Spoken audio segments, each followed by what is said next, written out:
Listen, how did you start with barbecue? So, I was getting married, and I invited a friend of mine to my wedding. At least a guy who I thought was a friend. Dude. I thought somebody who I considered a friend. And then my wedding day comes around, and he's nowhere to be found at this wedding. And I have my wedding, I go on my honeymoon, and when I get back, I don't know what's happened to this guy. So I reach out to him. I feel seen. I was like, Eddie, why weren't you at my wedding? Why don't you tell people why you weren't at my wedding, dog?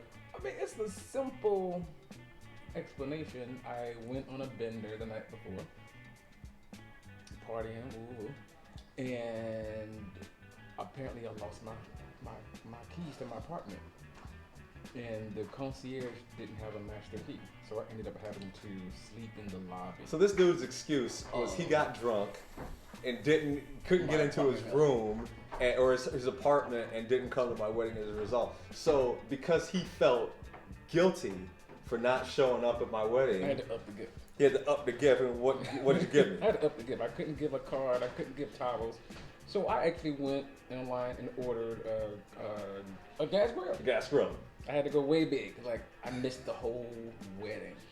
And I do take wedding invitations seriously. Like, somebody chooses, they have a limited budget, limited space, and they choose to put you on their list. So I was like, I feel awful that I was invited to a wedding. I said, can't go. I missed it.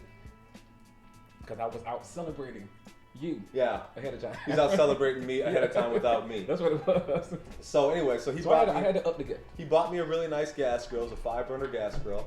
And I had a big patio. And when I say big patio, everybody knows I live in the District of Columbia in the city. So it's not like I have a ton of space. But, I had a pretty nice sized patio. So, I just started grilling back there on the gas grill. And, it was fun.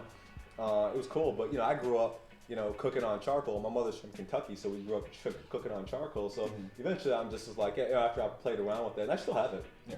After I played around with that for a little bit, I just was like, okay, I got to get back to the roots.